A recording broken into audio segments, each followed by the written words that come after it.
Oke, kita lanjutkan ke soal berikutnya, yaitu soal nomor 5.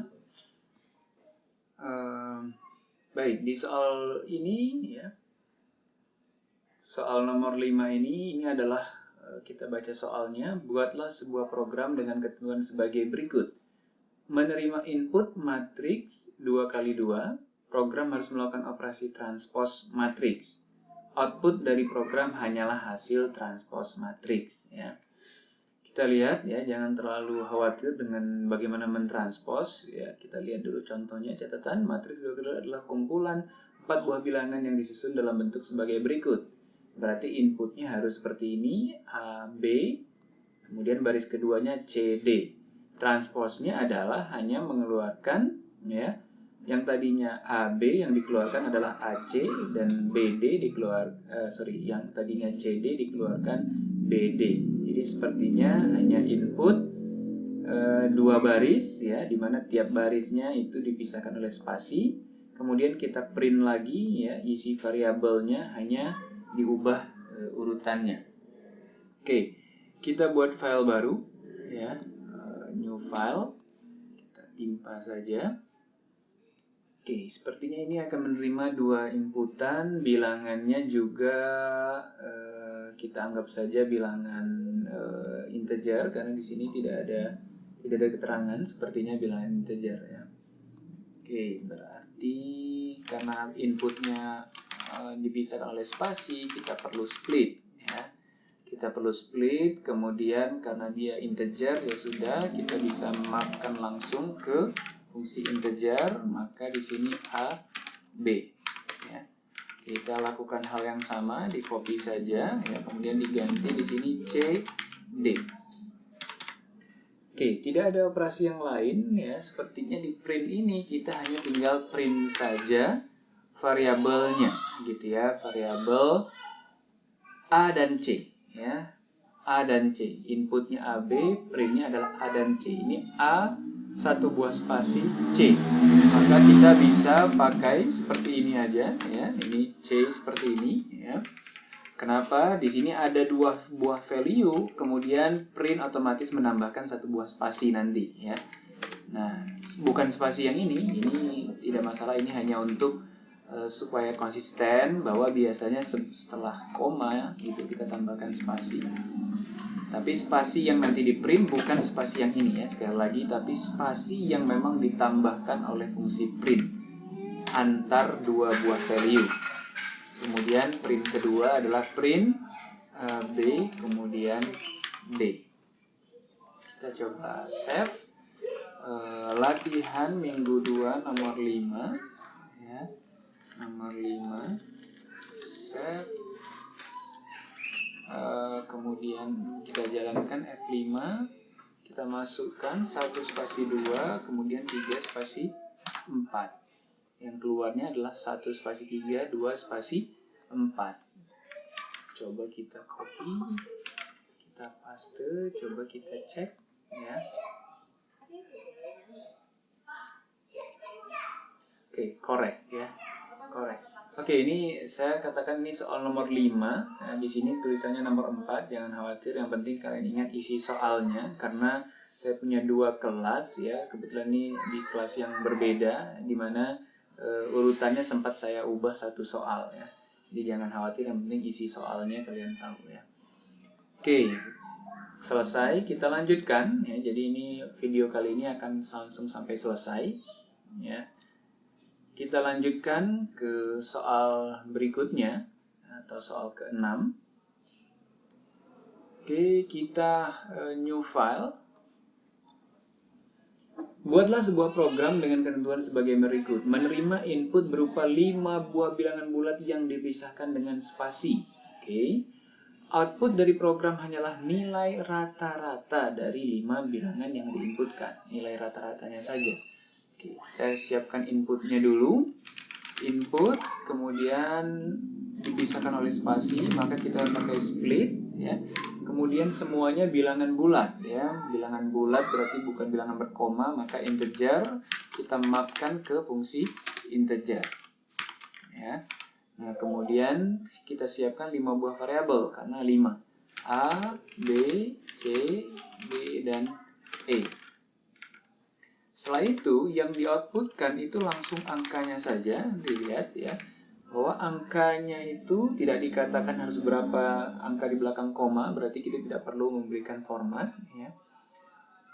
Rata-ratanya, ya, saya tulis saja rata-rata di sini, rata saja, dan ratanya saya tulis di sini. Ya, untuk mendapatkan rata-rata tentu saja saya harus jumlahkan, kemudian saya bagi dengan 5.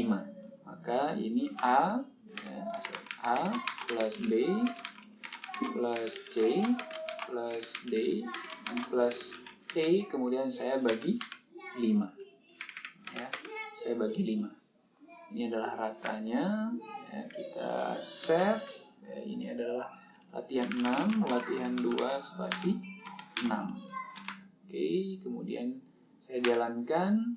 Kita coba masukkan 1, 2, 3, 4, 5. Enter. Oke, kita 3.0.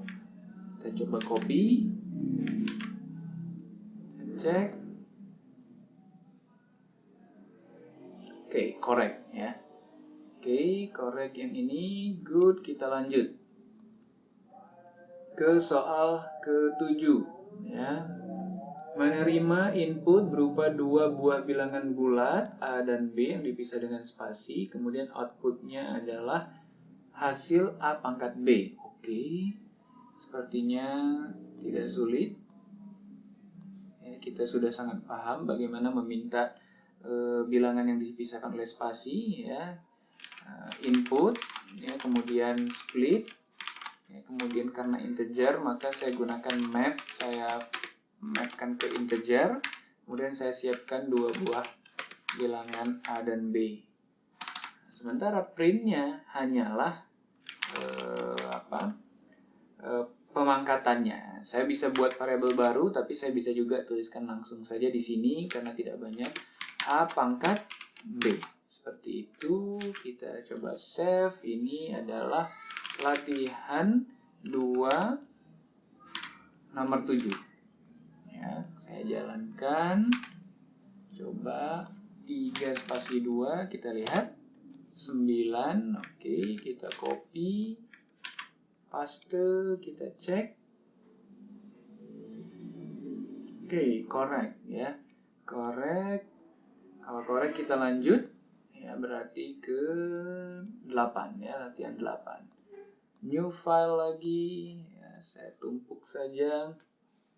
Menerima input berupa 5 buah bilangan asli. Ya, yang dipisahkan dengan spasi. Mirip sebelumnya, sebenarnya saya bisa copy dari yang sebelumnya, tapi nggak apa-apa lah. Saya buat baru aja sambil latihan mengetik. Map integer, saya udah tahu. Kemudian di sini adalah fungsi input yang displitkan. Nah, kemudian ya hasil, saya tulis saja hasil itu adalah, ya biar jelas saya pakai saya pakai kurung ya, D dikali E, ini biar jelas, dibagi. Nah, kemudian di dalamnya ada A tambah B, ya. A tambah B, kemudian dikali C, ya, dikali C. Perlu diperhatikan bahwa ini diperlukan ya, kurung yang ini, ya, kurung yang ini diperlukan. Kenapa? Supaya prioritas A plus B didahulukan ya, bukan B dikali C. Kemudian kurung yang ini, ya, kurung yang ini juga diperlukan. Kenapa? Supaya hasil perkalian ini tidak dibagi dulu dengan ini baru dikali C, bukan ya. Karena nanti hasilnya akan berbeda. Karena kali C ini adalah untuk pembagi, sehingga kita perlukan. Jadi di latihan kali ini sebenarnya Anda dilatih untuk memperhatikan kapan kita harus menggunakan kurung ya, supaya hasilnya sesuai. Oke, jadi tanpa kurung ini hasilnya akan berbeda. Ya, kita coba simpan. Ini berarti latihan 8 ya. 2, 8. Kita coba cek, kita coba jalankan. 1, 2, 2, 4, 3 ya. Kita lihat Apa yang terjadi? Oke, belum ada printnya. Maaf ya. Print, lupa ya. Print, tidak ada apa-apa, langsung hasilnya saja. Oke. 1, 2, 2, 4, 3. Oke, 2.0. Kita lihat seandainya kurungnya dihilangkan kurung yang ini ya. Seandainya kita menulisnya seperti ini ya. Apa yang terjadi ya, kita lihat ya, sama nggak ya? Saya juga belum memikirkan, hanya ingin coba langsung aja. Lihat hasilnya berbeda. Oke, hasilnya berbeda, sehingga ini yang perlu diperhatikan ya, bahwa kadang-kadang penggunaan kurung itu wajib ya di kondisi-kondisi tertentu. Oke, kita copy, paste ke sini, mudah-mudahan tidak ada yang keliru. Oke, correct ya. Good, kita lanjut. Ini soal nomor 9. Ya, soal nomor 9. Oke, kita cek. Ya, nomor 9. Kita new lagi ya. New. Oke. Buatlah sebuah program dengan ketentuan sebagai berikut. Menerima input berupa 3 buah bilangan bulat yang dipisahkan spasi. Oke, gampang. Ya. Saya siapkan C, kemudian ya, ini bilangannya bulat, berarti saya gunakan integer.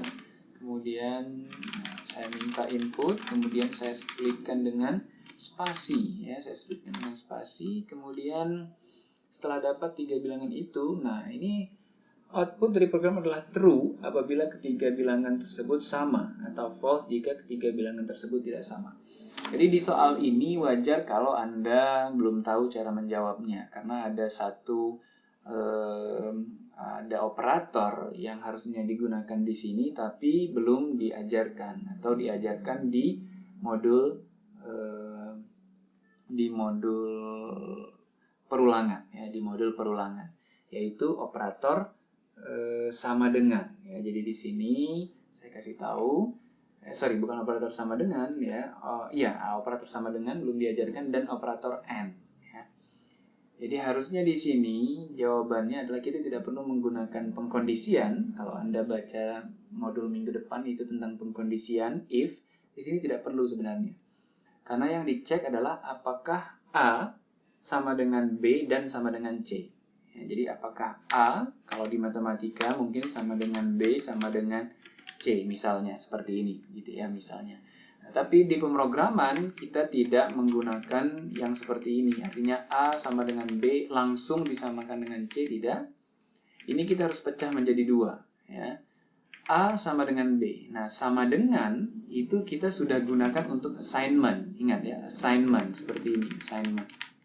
Nah, kalau kita ingin mau membandingkan apakah A sama dengan B, maka yang digunakan adalah sama dengannya adalah 2. Ya, jadi ini untuk membandingkan. Ini dipelajari di modul berikutnya. Oke, nah di sini juga sama dengan.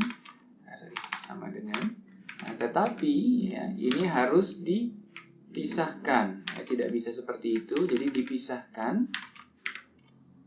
Nah, kira-kira ini dengan sama dengan apa? Ya. Kalau kita ingin membandingkan apakah A sama dengan B sama dengan C, maka kita bisa pilih salah satu di sini. A boleh, B juga boleh. Ya, karena hasilnya akan sama ya. Kalau A sama dengan B dan A sama dengan C, pasti semuanya sama. Begitu juga kalau A sama dengan B dan B sama dengan C, maka ketiganya sama. Nah, dan di sini kita hubungkan dengan satu operator namanya AND, artinya dan ya. Dua hal ini ya, harus true ya, supaya dia menjadi true. Oke. Untuk sementara saya tidak akan berpanjang lebar, nanti di modul 4 Anda akan lebih belajar lebih jauh tentang penggunaan AND. Di sini kita cukup printkan saja hasilnya seperti ini. Saya save ya. Ini adalah latihan 2 nomor 9 ya. Oke, printnya kecil. Ya, ini akan menghasilkan true false, ini juga akan menghasilkan true false karena dia menghasilkan boolean, dan and ini juga operator boolean. Ya, kita lihat true false dan di sini yang dimaksud adalah boolean ya, bukan tulisan string true dan false. Kalau kita jalankan, misalnya masukin 111, kita lihat keluarnya adalah true. Ya, kalau dijalankan lagi, masuknya 121, harusnya false. Kita lihat false. Ya. Nah, seperti ini aja. Ya, bagi yang bingung tidak apa-apa. Ya, wajar kalau bingung karena memang belum diajarkan, jadi tidak masalah. Latihan kelas tidak lebih ke supaya kalian belajar aja ya, belajar termasuk belajar hal baru. Oke, kita cek. Oke, correct. Bagus, kita lanjutkan ke soal berikutnya ya. Dimana ini adalah soal terakhir. Ya, soal terakhir saya buat new saja lagi ya. Di soal terakhir berikut, buatlah sebuah program dengan ketentuan sebagai berikut. Ya. Menerima input berupa 5 buah bilangan desimal yang dipisahkan dengan koma. Oke, yang dipisahkan dengan koma. Biasanya kita pisahkan oleh spasi, ya. Tapi ya, kalau sebelumnya ya 5 buah bilangan desimal ya, desimal berarti bukan integer. Berarti pertama saya input .split. Biasanya seperti ini kalau kita menerima bilangan yang dipisahkan oleh spasi ya, atau input yang dipisahkan oleh spasi. Saya udah pernah jelaskan sebelumnya, split ini defaultnya dia memisahkan dengan spasi defaultnya. Tapi di soal ini diminta ya, inputnya itu dipisahkan dengan koma. Maka kita bisa kasih tahu ya, ke split bahwa hey, separatornya adalah koma. Nah, gitu cara ngasih taunya ya. Ini ngasih tahu split separatornya adalah koma. Oke, dengan begitu dia akan bisa ya, setiap ada koma dia akan pisahkan inputnya. Nah, kemudian ini bilangannya berkoma, berarti saya map ke bukan integer tapi float. Seperti itu. Kemudian saya siapkan 5 buah variabel A, B, C, D, E. Seperti itu. Nah, kemudian output dari program hanyalah hasil penjumlahannya saja. Oke, saya buat aja jumlah gitu ya. Dimana A plus B plus C plus D dan plus E. Oke, langsung kita print aja jumlah. Save ya, latihan 210 ya. Mungkin angkanya berbeda, urutannya nggak masalah, ingat aja soalnya ya, diingat aja soalnya. Oke, kemudian saya jalankan, saya inputkan supaya sama, ya 1,5, kemudian 2,5, kemudian 1,3, kemudian 10,7, dan 20. Ya. Kita lihat hasilnya, oke, pas 36. Saya copy. Kemudian saya paste di sini. Terakhir saya cek. Oke, correct ya. Oke, selesai ya. Ini adalah 10 soal latihan kelas ya. Semuanya sudah dijawab walaupun mungkin ada urutan yang berbeda. Kalian bisa sesuaikan, dilihat aja satu-satu. Terima kasih ya. Sampai ketemu di video selanjutnya. Mungkin penjelasan tentang tugas ya, tugas minggu 2.